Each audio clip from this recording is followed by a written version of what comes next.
Renungan Harian Selasa 17 Oktober 2023 menjadi lebih bijak. Amsal 9 ayat 1-12. Salam sejahtera, semoga kita makin menjadi lebih bijak karena orang bijak mau menerima nasihat seperti ungkapan dalam Amsal 9 ayat 9. Berilah orang bijak nasihat, maka ia akan menjadi lebih bijak. Ajarilah orang benar, maka pengetahuannya akan bertambah. Marilah kita menyanyikan PKJ 280 ayat 1.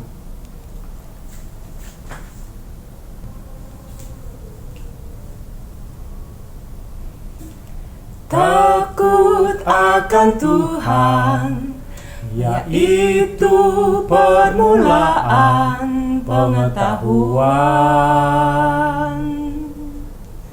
Tapi orang bodoh selalu menghina hikmat dan didikan.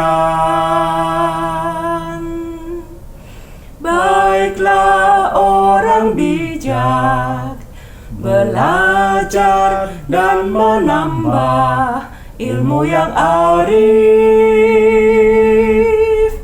agar beroleh pengertian yang bijaksana.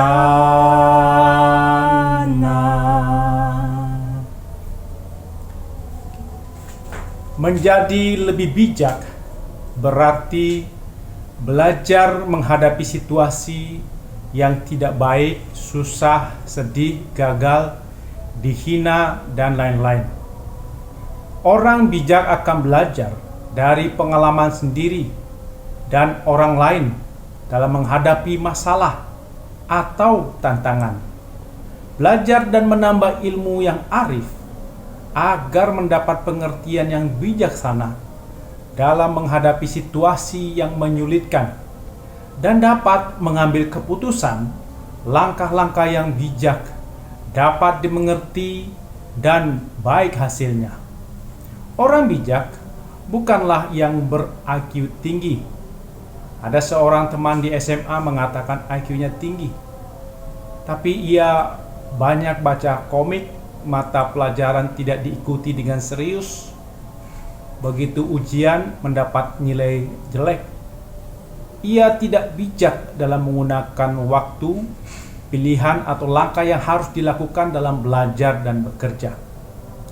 Seorang teman di waktu kuliah mengatakan IQ-nya tinggi, banyak bicara, merasa paling pintar, banyak baca buku. Kalau bicara atau menghadapi orang, suka dengan emosi marah dan mencemooh orang lain. Kalau di tempat kos, malam hari bernyanyi, berteriak sampai atap rumah kos dilempar batu. Orang ini ber-IQ tinggi, tapi tidak bijak dengan lingkungan.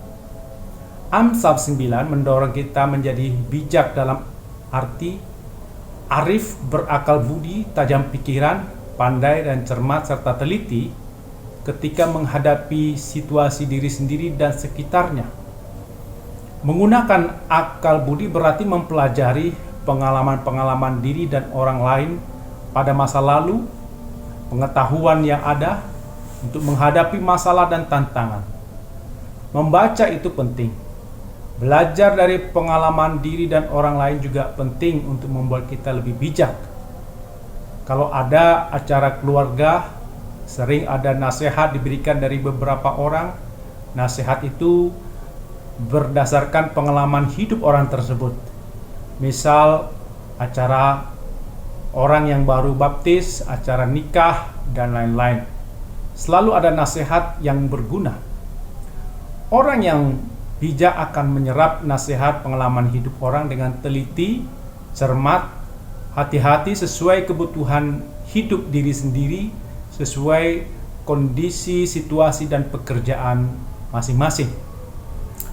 Orang bijak akan hati-hati menjawab pertanyaan yang bersifat menjerat, seperti ada telepon dari orang yang mengaku anak yang ditangkap di kantor polisi pada pukul 02 pagi. Kalau orang tidak bijak, tidak hati-hati, akan terbawa perasaan, akan merespon telepon tersebut, padahal telepon itu adalah jebakan tipuan agar uang orang tersebut ditransfer kepada penipu. Orang yang bijak akan hati-hati, cermat dengan pertanyaan atau pernyataan yang menjebak, seperti Tuhan Yesus bijak dan hati-hati atas pertanyaan orang Farisi ahli Taurat yang menjebak. Tuhan Yesus tidak langsung emosi, tidak merasa pintar dalam menjawab pertanyaan orang Farisi ahli Taurat. Yesus dengan sikap bijaksana menanggapi pertanyaan yang menjebak, bisa dengan membuat perumpamaan agar yang menjebak mengerti. Tapi orang Farisi ahli Taurat tetap mengeraskan hati, tetap mencari kesalahan Yesus, bukan ingin berubah. Orang bijak menggunakan sikap tepat dalam menyikapi setiap keadaan dan peristiwa, sehingga memancarkan keadilan, kebenaran, kebaikan, dan damai. Ada seorang pemimpin karena ditanya dengan pertanyaan menjebak, akhirnya emosi, marah, menghina, merendahkan. Orang yang hebat dalam pelayanan. Tapi kalau ada pertanyaan yang menjebak dan membuat dia emosi, maka hal itu membuat tidak bijak menghadapi situasi.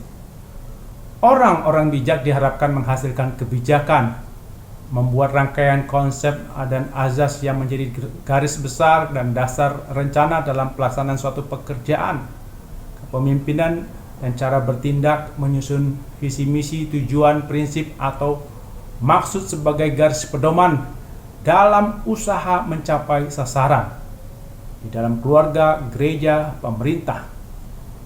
Orang bijak sangat diperlukan untuk menyusun kebijakan dan penerapan kebijakan tersebut.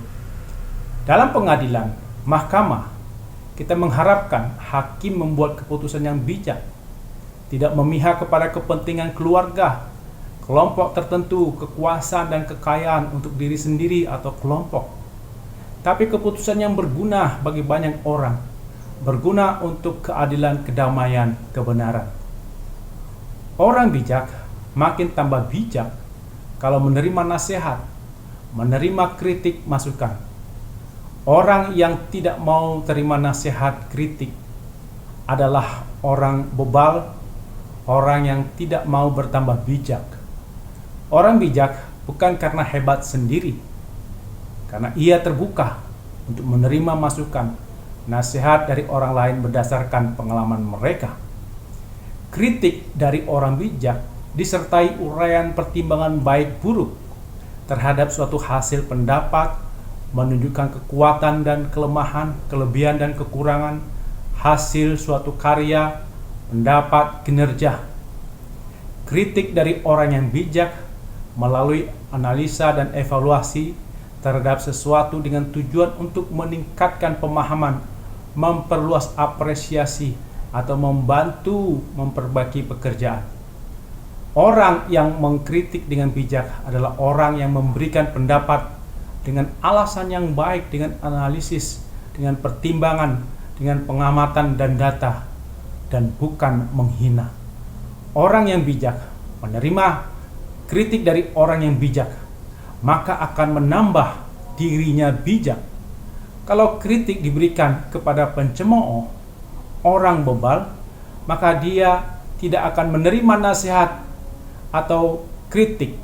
Sebaliknya, ia mencemooh orang yang memberi kritikan atau nasihat tersebut.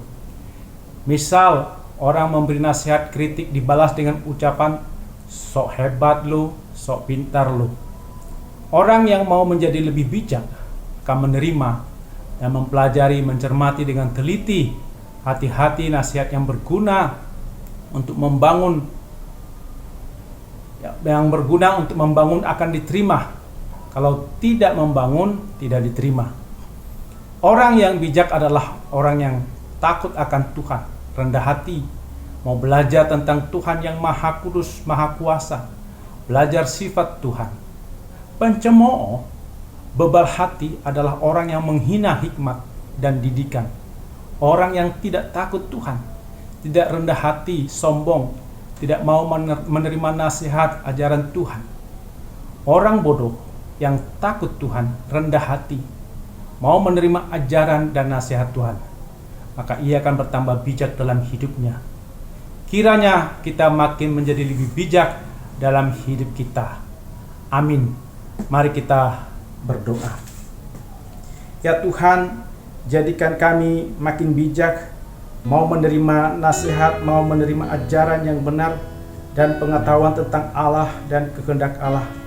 Jadikan kami makin takut akan Tuhan, agar makin menjadi bijaksana. Dalam nama Tuhan Yesus kami berdoa. Amin.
Iman adalah sesuatu yang hidup. Tanda iman yang hidup adalah terjadinya perkembangan tingkat kedewasaan, penuh hikmat dan kasih karunia Tuhan. Sebagai bagian dari tugas gereja untuk mendidik iman anggotanya, GKI Kuitang melalui Komisi Pendalaman Alkitab melaksanakan kegiatan pendalaman Alkitab yang terbagi ke dalam 3 fase: berakar, bertumbuh, dan berbuah. Metafor tanaman digunakan dalam 3 fase tersebut untuk menggambarkan proses perkembangan iman yang hidup. Berbeda dengan fase sebelumnya, pendalaman Alkitab kali ini menggunakan metode berbagi praksis Kristen atau Shared Christian Praxis. Saat ini kita telah memasuki fase ketiga, yaitu fase berbuah. Pada fase ini, kita akan belajar apa hakikat menjadi orang Kristen dan panggilan hidupnya, serta mengenali jenis pelayanan yang sesuai dengan diri kita. Fase berbuah ini dibagi ke dalam 4 kali pertemuan. Pertemuan 1, Aku, Tuhan, dan Sesamaku disampaikan oleh Pendeta Lithos Sitorus Pane. Pertemuan 2, Hakikat Panggilan dan Pelayanan dibawakan oleh Pendeta Emeritus Arti Sembiring. Pertemuan 3, Menemukan Perspektif Baru, dibawakan oleh Pendeta Emeritus Daniel Budiman. Pertemuan 4, Aku dan Gereja Tuhan Yesus Kristus, dibawakan oleh Pendeta Guru Jatmiko Septavianus. Materi ini akan menolong peserta untuk memperoleh perspektif baru dalam memandang Tuhan, diri sendiri, orang lain, dan pengalaman hidup yang dialami. Perspektif baru berarti menggali apa yang ada di balik permukaan. Perspektif baru ini sangat menentukan bagaimana kita memandang dan memaknai segala sesuatu. Ayo, ikuti kegiatan pendalaman Alkitab sesi ketiga, Berbuah, yang akan dilaksanakan setiap hari Sabtu di bulan November, pukul 9 pagi sampai dengan selesai. Segera daftarkan diri Anda.